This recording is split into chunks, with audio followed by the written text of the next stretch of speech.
அந்த ரெண்டு டிஃபரன்ஸ் புரிஞ்சுதா? பெரிகார்டிட்டிஸோட ஒரு க்ரோனிக் ஸ்டேஜ் தான் கன்ஸ்ட்ரக்டிவ் பெரிகார்டிட்டிஸ். பெரிகார்டியல் எஃப்யூஷனோட ஒரு க்ரோனிக் ஸ்டேஜ் தான் கார்டியாக் டாம்பரிங். ஓகேவா? எனிவேஸ் இப்போ நம்ம இன்டர்மீடியட் கண்டிஷன்ஸ் பார்க்கறதுனால cardiac டாம்பரிங் we are not going to see, we are going to see only about pericarditis. ஓகேவா? ஃபைன். ஓகே, ஸோ அடுத்து இதுலேயே காசஸ் போகலாம். What are the possible causes? அதே சேம் மயோகார்டிட்டிஸோட காசஸ் தான் இதுக்குமே வரும். What are the possible causes? First வந்துட்டு பெரிகார்டிட்டிஸோட causes first நீங்கள் ஞாபகம் வச்சுக்கிறது இடியோபேத்திக். What is இடியோபேத்திக்? காசஸே தெரியாமல் என்ன காசஸே தெரியல, அதெல்லாம் இடியோபேத்திக்.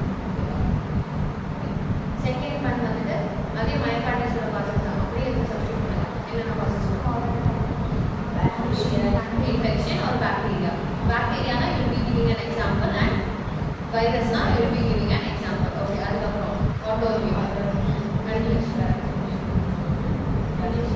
radiation exposure. Edha drug மூலமா வருது. ஓகேவா?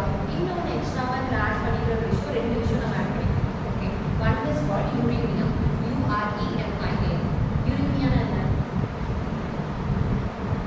kidney failure.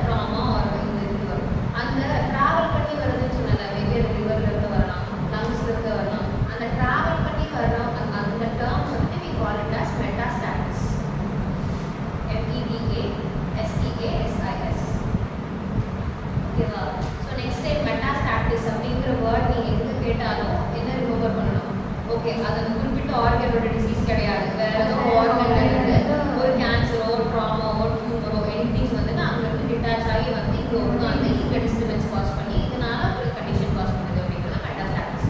ஓகே, மெட்டாஸ்டாட்டிஸ் புரிஞ்சுதா எல்லாரும்? ஃபைன். ஸோ எக்ஸ்ட்ராவா என்ன மூணு காசஸ் ஆட் பண்ணிக்குவேன்? மெட்டாஸ்டாட்டிஸ். Okay, fine. ஓகே, இதுதான் புரிஞ்சுதா?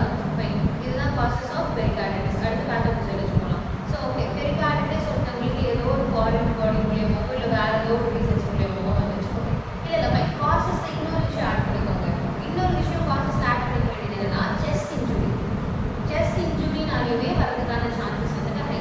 செஸ்ட் இன்ஜுரினா அது எந்த மாதிரி செஸ்ட் இன்ஜுரியா இருக்குமா அப்படின்னு நீங்கள் கேட்டிங்கன்னா, ஒரு ப்ரொசீஜர் இப்போ வந்து நடக்குது. Patient is going for angiography. ஓகேவா? அந்த கெட்டிங்கர் போய் பெரிகார்டியில் போக் பண்ணிடுச்சு அப்படின்னாலும் யூ கேன் கெட் பெரிகார்டிட்டிஸ். புரியுதா? ஏதோ ஒரு சர்ஜரி போகிறதுனால அவங்களுக்கு ஒன்று வருது அப்படின்னாலும் செஸ்ட் இன்ஜுரி கீழே தான் வரும். Or outside chest injury. Outside chest injury வரதுக்கான சான்சஸ் என்னென்ன இருக்கு? ஆக்சிடென்ட். ஓகே, வேலிட் பாயிண்ட் எடுத்துட்டோம்னா ஆக்சிடென்ட். ஓகே, ஸோ கேள்விப்பட்டிருக்கீங்கன்னா இந்த மாதிரி ஆக்சிடென்ட் ஆயிடுச்சு, no internal no external bleeding எதுவுமே இல்லை, ஆனால் வந்துட்டு சம்திங் ஹேஸ் ஹேப்பன் அப்படின்னா செஸ்ட் இன்ஜுரினால ஹார்ட் டிசபெக்ட். அதனால தான் அவங்களுக்கு வந்துட்டு அந்த டெத் ஆயிருக்காங்க அப்படிங்கிற கண்டிஷன் அப்படிதான். ஓகேவா? புரிஞ்சுதா? ஃபைன். ஓகே, செஸ்ட் இன்ஜுரின்னு வந்துச்சுன்னா யூ ஹேவ் டூ டைப்ஸ். அதில் என்ன எழுதுவாங்க? ஒன் வந்துட்டு due to any procedure, second வந்துட்டு due to external chest injuries. ஓகேவா? புரிஞ்சுதா? ஃபர்ஸ்ட். Okay, fine. இப்போ பேத்தோபிசியாலஜி சொல்லலாம். ஏதோ ஒரு விஷயத்தினால அந்த pericarditis is affected. It may be due to any of this causative things. Okay, இந்த காசேட்டிவ் திங்ஸ் ஏதோ